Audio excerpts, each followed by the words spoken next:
Welcome to the award-winning Superhuman Academy podcast, where we interview extraordinary people to give you the skills and strategies to overcome the impossible. And now, here's your host, Jonathan Levy. Hey, listen up and don't skip over this. Before we get started, I want to let you know that I am giving away completely free copies of my latest best-selling book, The Only Skill That Matters. This book is going to teach you how to upgrade your memory, read faster, learn more, and conquer your dreams. And it contains all new content written for 2020. Now again, I am giving away completely free copies of this book. All you need to do is pay shipping and handling. So to pick up your free copy as a listener of this podcast, visit freelearningbook.com. That's freelearningbook.com. Greetings, Super Friends, and welcome to this week's episode of the Superhuman Academy podcast, where it is my job to talk to super interesting people, and I'm very grateful that you all make this a legitimate job for me.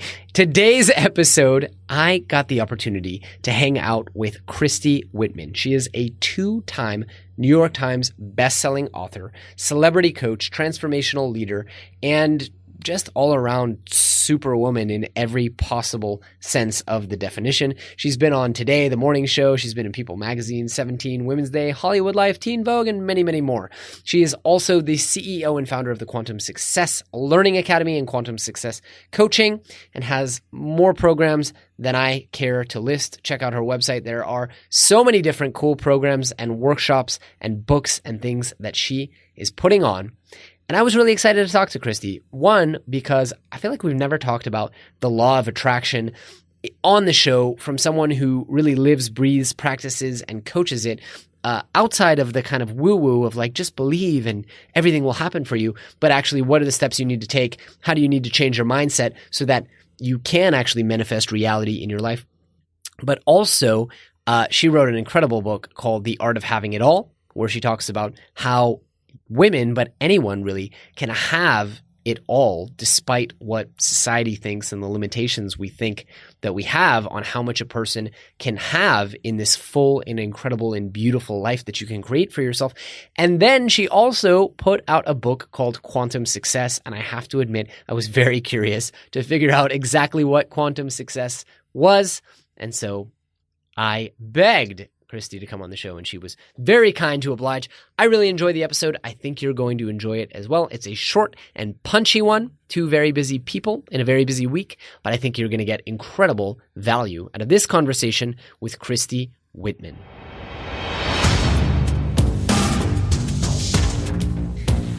Christy, welcome to the show, my friend. How are you doing?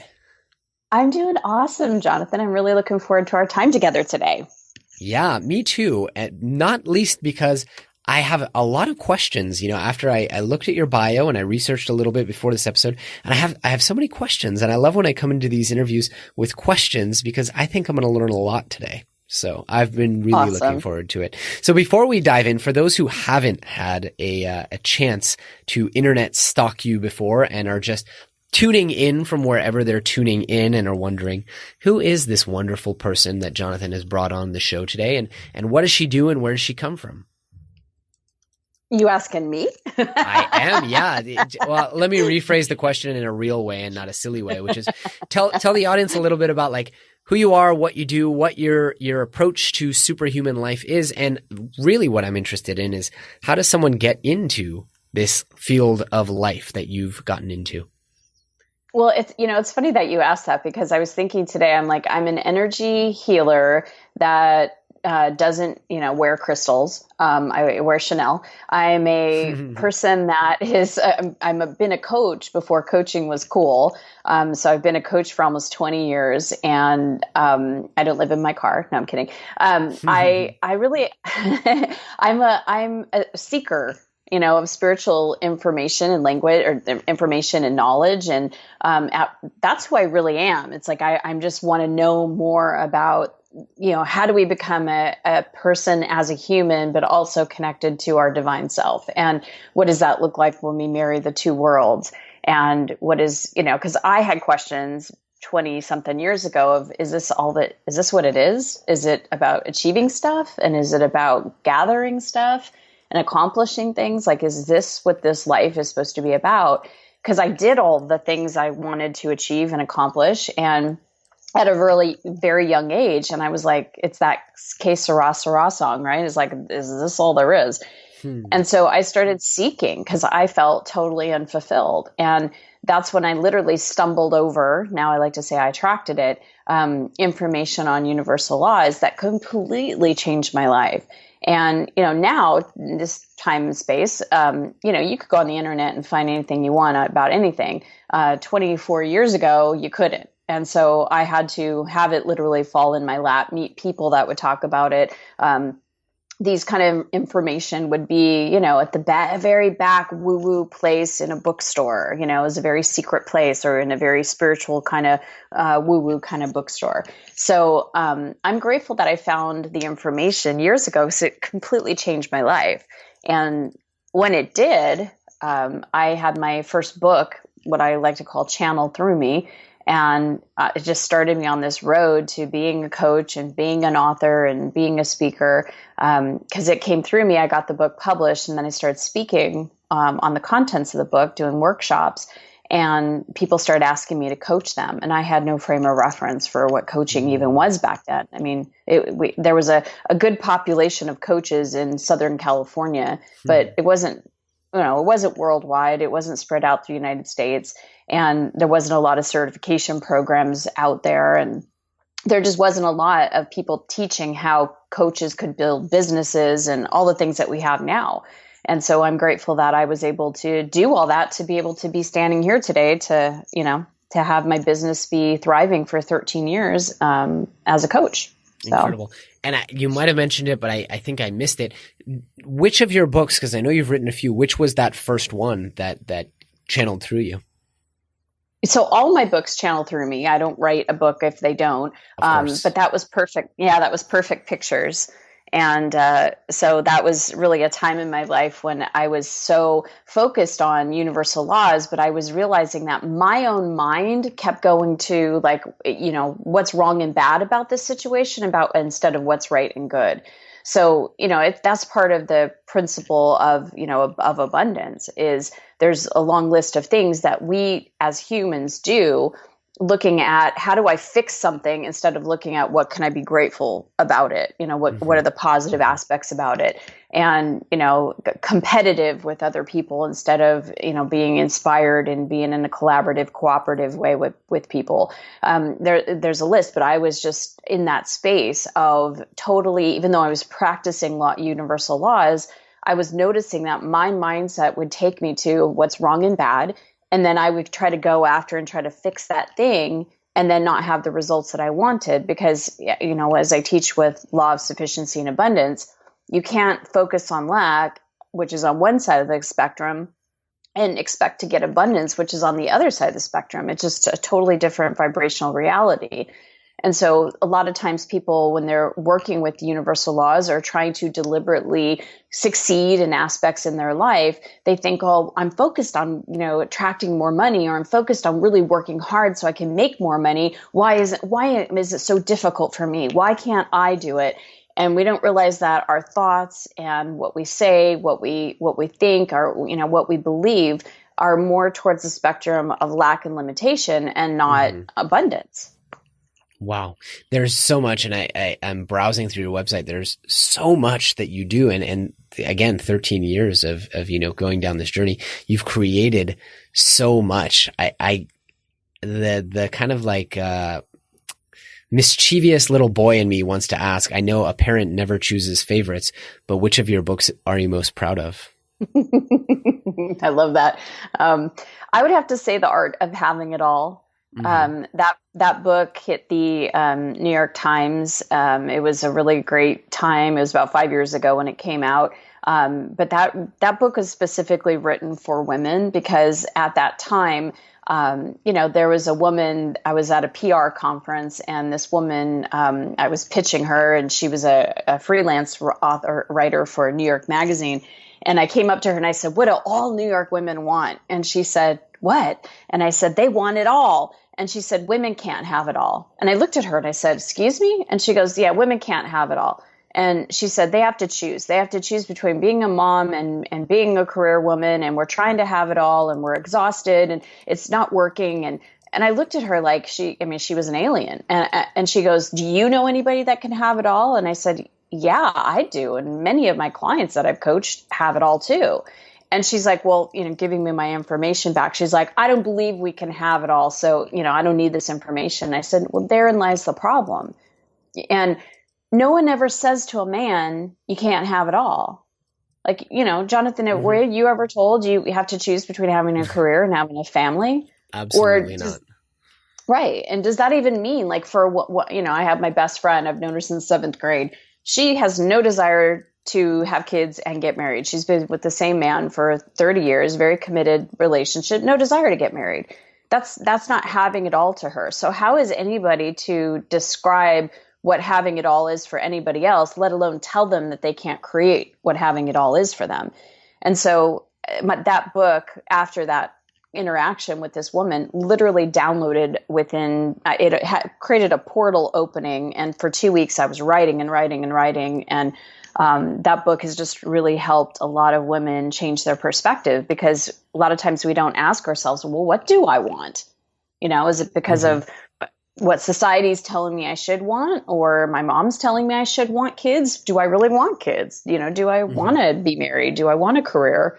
And it's, so yeah, I love that. I completely love that. And it's something my wife and I talk about a lot of, like, these restrictions or these beaten paths that other people create for you for generations and generations that nobody actually has ever said you can't go off the path. It's at least not in our generation. Maybe 100 years ago, maybe 50 years ago, people said you can't go off the path. But in our generation, it's just passed down. It's like, there's that experiment of the monkeys that get electrocuted when they reach for the bananas. And then one by one, they start switching out the monkeys, with ones who've not been shocked. And then they get to a point after switching out all of the monkeys, and none of those monkeys they turn off the electrocution like weeks and weeks and weeks before. None of the monkeys who are in the cage have ever actually been shocked or even seen someone else be shocked by reaching for the bananas, and yet none of them will reach for the bananas. I think it's an interesting metaphor for life. It truly is. It really is. I mean, we are arguing for our limitations. And that's just, we're unlimited beings, and it doesn't feel good to think thoughts, to say words, to believe things that are in lack and limitation, and that are what we feel are impossible to attain, because the divine in us that's breathing us, that's beating our hearts, we wouldn't be here if it wasn't, this thing called life. It's full of pure potentiality, and it's creating itself through us as an individual container for it. So if we've got all that power that we can tap into, that's already part of who we are, again, wouldn't be here if it wasn't, then our mind takes us to, well, I can't afford that, or I can't do that, or who am I? That's a great idea, but I don't know how to do that. We have these limiting things. I can't. Then we close off that connection to that divine that was wanting to manifest things through us. Yeah. Yeah, no, I completely agree. I do want to ask, I think I'd be remiss, people hear the title of like the art of having it all. I'd be remiss if I didn't ask, how do we have it all? I mean, what does that look like? Well, that's like what I break it down in the book, is that we each individually have to decide what is having it all to us. And that's like looking at all of the different aspects of our lives. I mean, for some people, having the 2.5 children, I don't know how you can have half of a child, but, having kids is their having it all. You might have a woman that only wants to be a stay-at-home mom, to be totally devoted to the kids. I would go cuckoo if I did that. I want to make sure that I have a creative expression and have a career. And yet having kids was having it all for me, was part of it. So we have to look at all the different aspects of our life. What would having it all, or another way of saying it is, what if we absolutely loved every single aspect of our lives? if you were like on full tilt, I just love my marriage. I love my kids, or I'm not, or I love my freedom. I love my time freedom. I love, how my financial situation is. I love what my career looks like. It's up to us to really sit with, what do I desire and what would I absolutely love in all aspects of our lives, because then that's having it all. But it's a very individualized process, and it's very different, and it changes, from decade to decade. Think about it. I'm in my late 40s. I'm turning 50 this year. And, my having it all was different in my 20s than it certainly was in my 30s, and it was in my 40s. And I'm sure it's going to be different in my 50s and 60s, because it merges with us. It's a growing, living expression, just like we are. Mm-hmm. Mm-hmm. Now, Christy, I do want to ask you about the law of attraction. I feel like you knew this was coming because you are a master practitioner of this and you've written books on it, but also because I think it's very easy for people to listen to your story, to hear things like New York Times best-selling author, and not realize that you've actually had a lot of, I don't know if I want to call them upsets, but you've had a lot of very challenging events in your life, just that I was able to find on the internet, not to mention the ones that probably aren't on the internet. Talk to me a bit about the law of attraction, how this came into your field of consciousness and what it means to you. So the law of attraction is one of the universal laws. It's not the only one. And what we put out, it comes back. And meaning, it's a lot of times our consciousness, it is our consciousnness. We are attracting what we think, what we feel, what we believe. And law of attraction came into my life, or at least it's always been in my life. Like it's one of those things. It's like gravity. It's not something that, even if we don't know about it, it doesn't exist, right? It's not like, oh, now that I know about it, it exists. Gravity is affecting us all day, every day. It's not like if I'm thinking about it, I'm going to float into outer space. It's still working whether I know it or not. Law of attraction is the same thing. And so when people start learning about it, like I did, they start trying to apply it and, oh, I got to watch my thoughts and kind of fear it and that sort of thing. But it's always been working since the dawn of time. It's a universal, like when the universe was birthed, I mean, that came along with it. And so for me, it has been, it's one of those things that it's a constant that it's not the law to actually work with and apply. It's the other laws, like the law of deliberate creation, the law of sufficiency and abundance. Because for me, law of attraction is like a boomerang. What I'm sending out, it's going to come back to me. Now, it's not a tit for tat kind of thing. If I call someone a jerk, I'm not going to get called a jerk from someone. But it's an energy that if I, for example, call someone a jerk, it's a negative energy, and that will come back somehow, some way. Maybe I get bad news, or maybe, someone's rude to me, or I get spilled coffee on me, or whatever it is. It's a chain reaction. It's a cause and effect type of thing. But it's with the law of deliberate creation, where we have to understand that we're the ones that are attracting all the things in our universe. And you're right. So I'll just name a few of the things that I've gone through, because I used to think that, oh my gosh, my life is going to be so perfect now. I know about this universal law. It's going to be candies and rainbows and lollipops and unicorns, and I'll never have to have any type of contrast ever in my life again. And that's just not the case. But I will say that I'm grateful I learned about this while I went through the different things I did go through. Mm-hmm. So my sister had committed suicide. And that was probably one of the worst, right up there with one of the worst things that's ever happened in my life. And I'm grateful that I knew what I knew and that I had my spiritual connection, because I was able to take a very higher approach and perspective to why she chose to do what she did. And more importantly, the fact that I'm still here and what am I going to make of my life? Because that's one of the reasons I do what I do now, is that I didn't want to end up like my sister. So that made me become somewhat of a seeker. How is one person happy and another person's so suicidal that they want to take their own life? Mm-hmm. And how can I be the happy person and not the other? And, so that was something as like a process of recovery for myself and grieving that I had to go through and apply processing my energy, which was my emotions, changing my thoughts so that I would be in a place of being positive rather than victim mode. And so I also, went through a divorce. I also was asked to resign from a company that I was, one of the top reps in the country. Asked to resign from that. I was, I think probably the worst thing ever that happened. And I think it'd be number one on my list if I was going to do a top 10 list.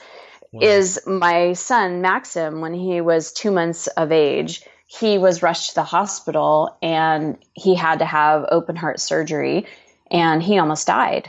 And he was in the hospital. Yeah, he was in the hospital for a month.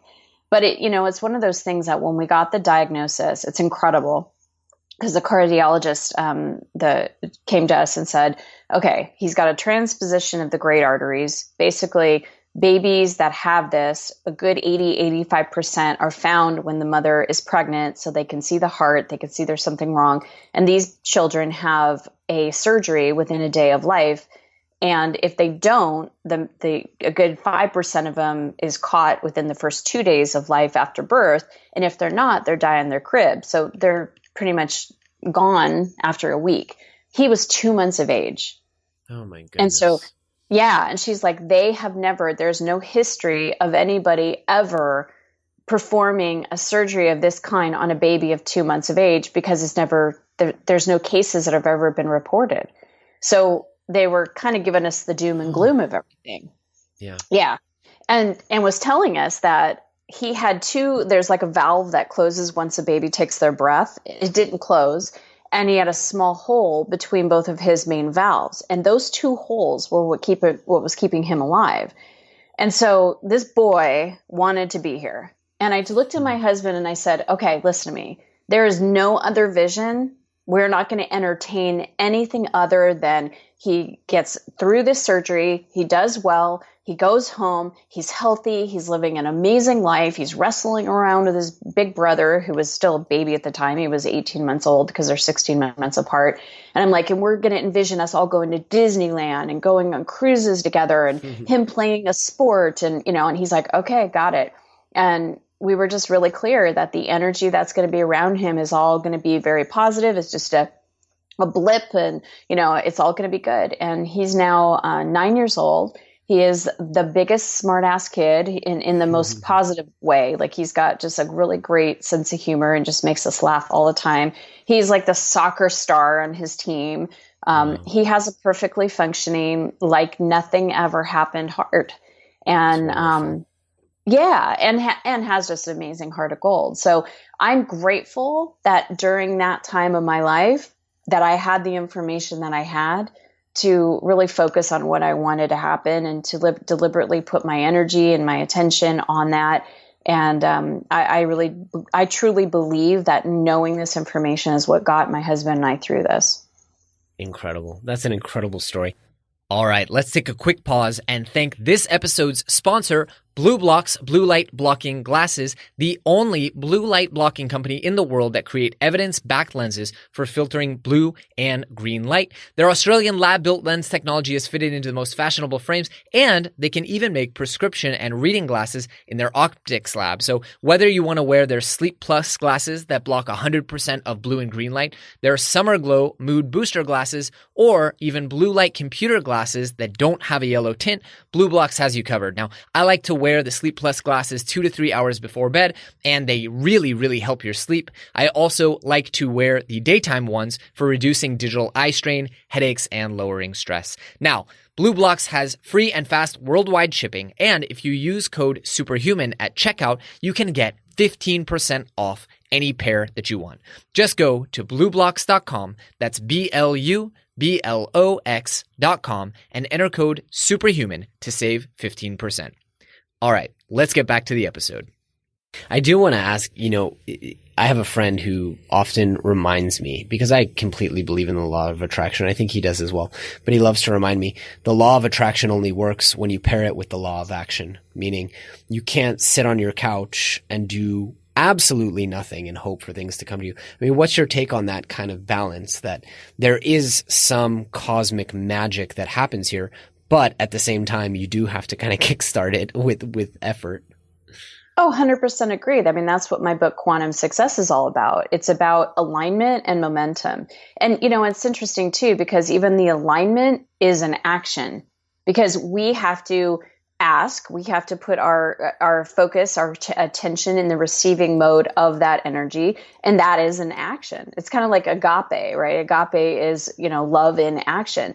So we are the ones that from a universal perspective, the universe or God or, universal mind or whatever you want to call it, it cannot just assert itself into our lives. We have to ask. And that asking is also action. So it's alignment and then it's momentum because you figure we are both and we're physical and we're metaphysical.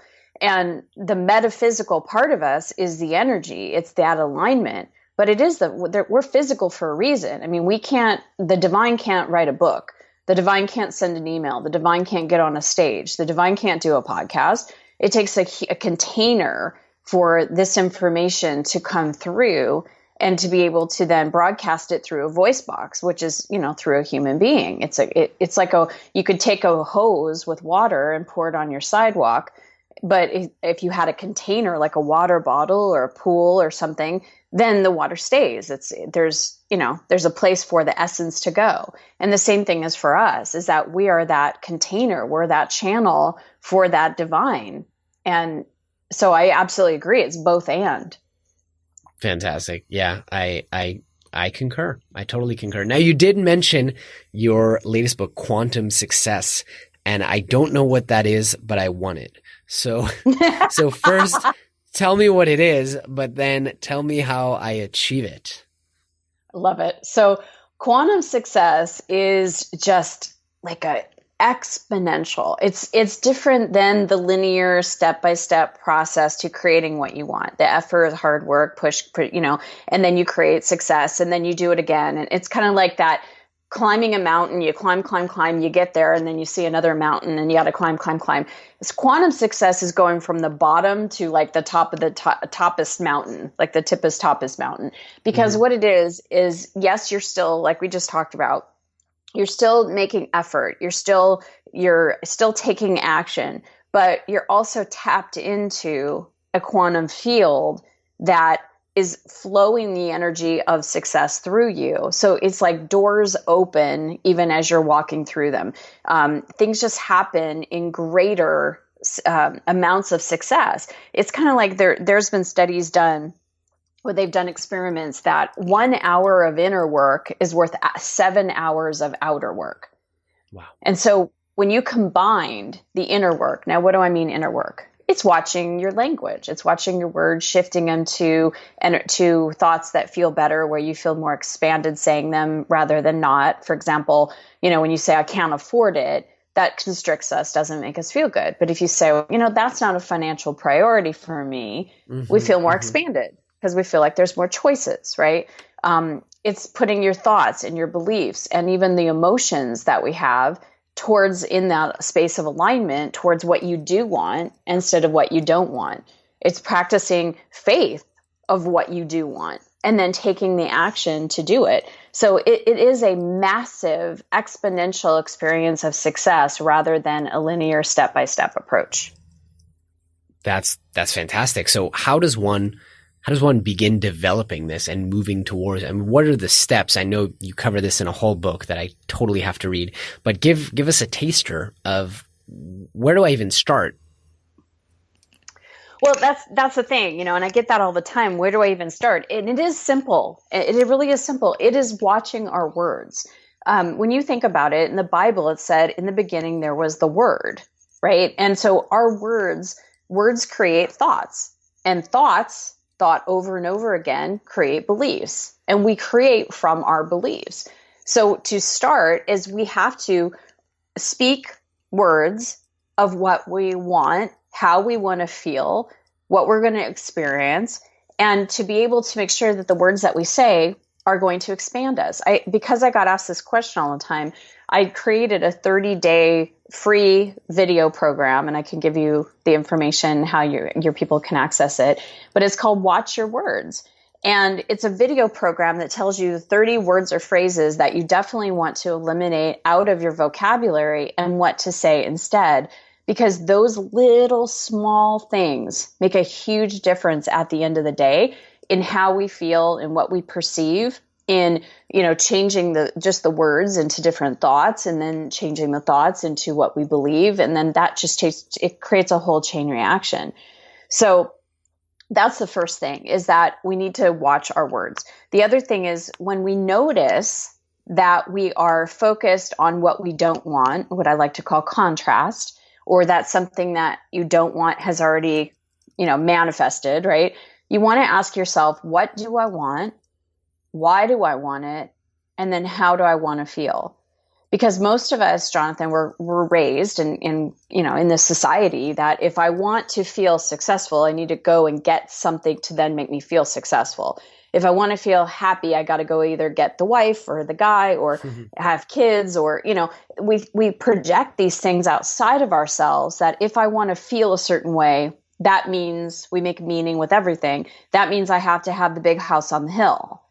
But the thing that we don't understand is that you can keep chasing after these things and you attain it, and then you go, okay, well, that didn't do it, because you're keep pushing the emotions that you're wanting to feel, or the feelings that you're wanting to feel, outside of yourself.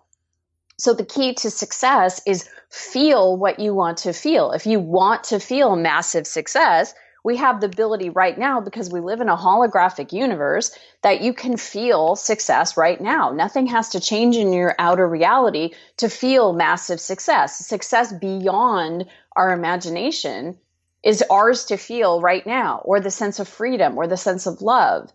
And then when we do that, when we're in that vibrational place of that success or that abundance or whatever it may be, that's when we start attracting the people, situations, books, seminars, interviews, whatever it may be, to then lead us on that path, so that it then becomes actually a manifestation. It sounds so simple, and yet it is so hard for so many of us. And even, I've been in that place of abundance, and it can even be hard to maintain it, right? And you can have these like little blips that can shake your confidence or shake your faith in it, and bring you back to a point of like, well, maybe I just got lucky for those years that everything was just working and I was manifesting exactly what I wanted. So it's so hard. And I think you would agree that it's a lifelong journey of paying very special attention to your mindset and what's happening in between your ears. Oh, 100%. That, again, it's not like a college degree, right? You go to college, you get the degree, it's forever yours. You don't have to go back. You don't have to keep doing, CCU. You don't have to do continued education and get, it's done. It's yours. It's a diploma.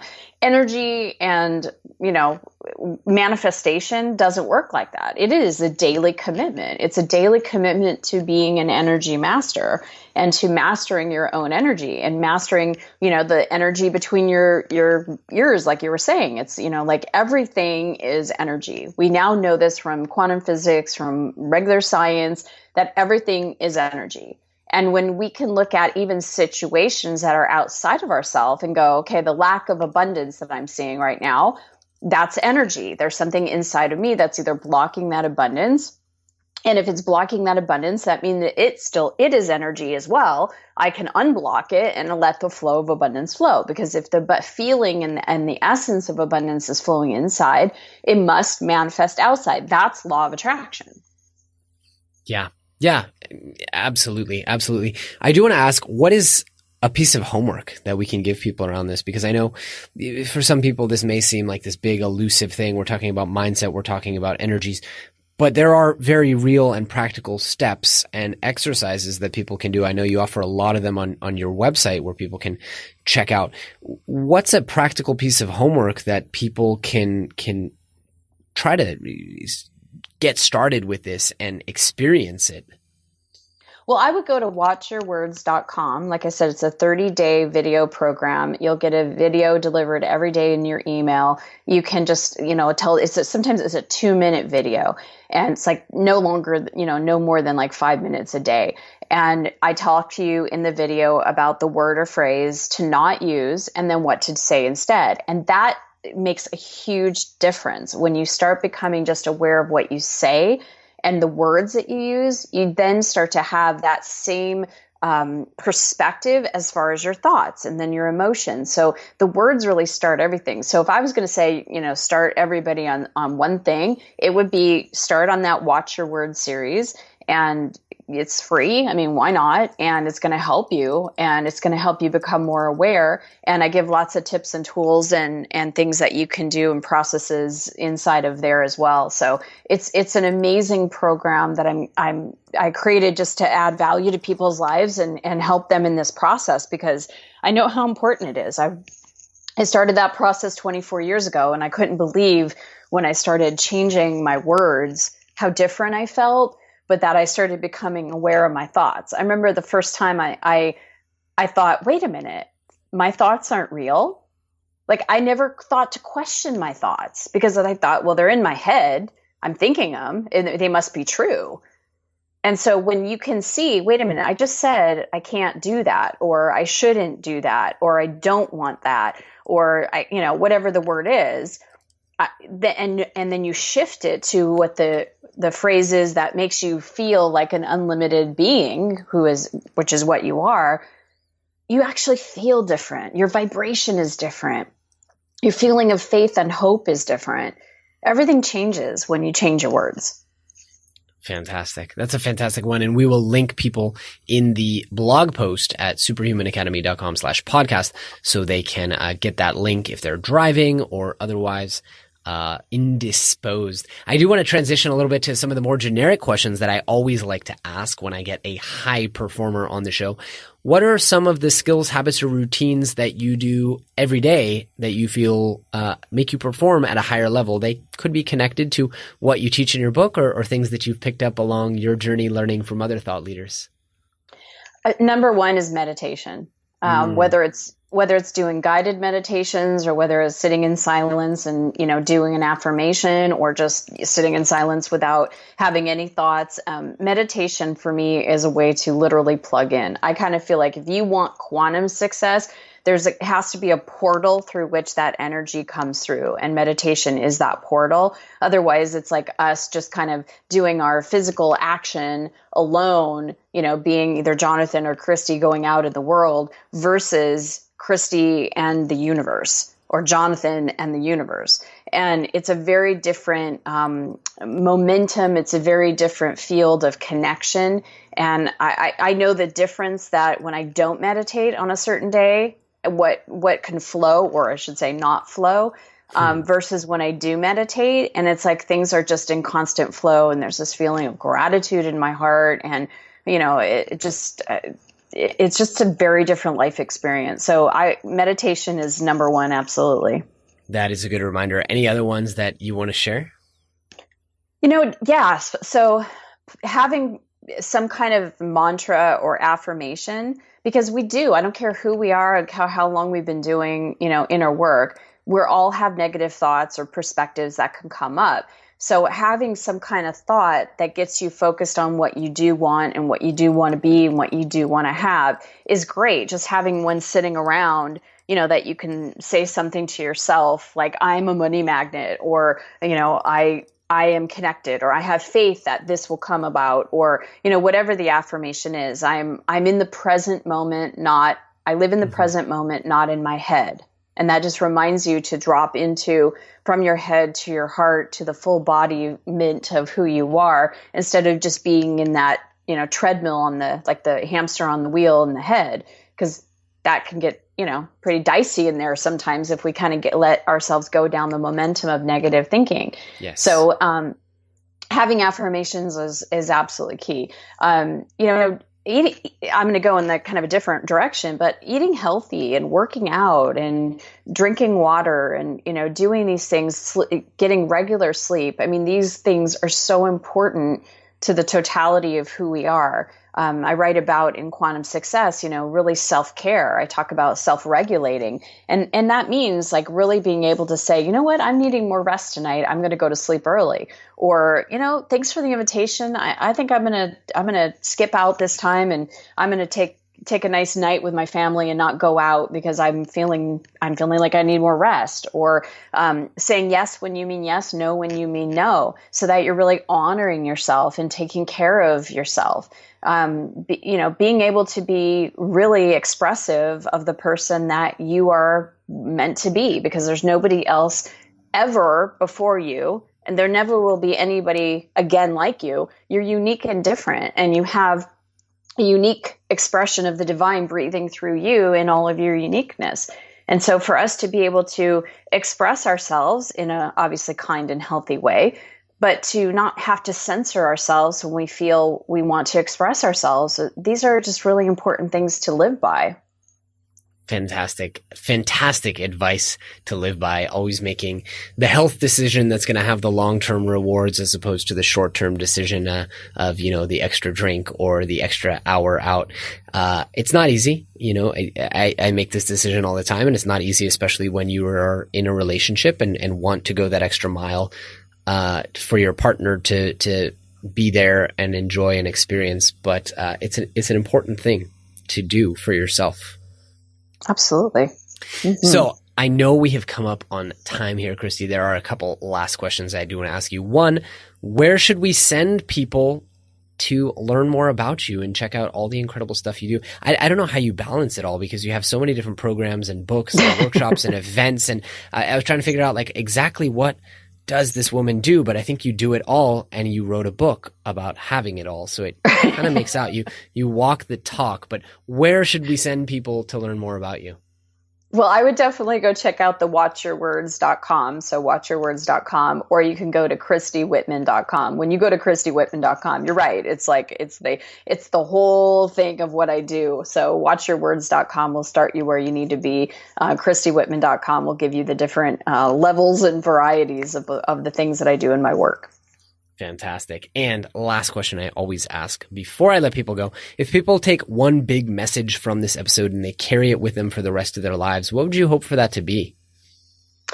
That you are aligned. You have literally all the source of and the resources that you need to create everything in your life, because it's breathing you. And if you realize that it's not something outside of you that you need, that it's inside of you, and that it's an energetic flow, and that you partner as that's your true life partner. When you partner with that divine in you, then you are unstoppable. You are superhuman.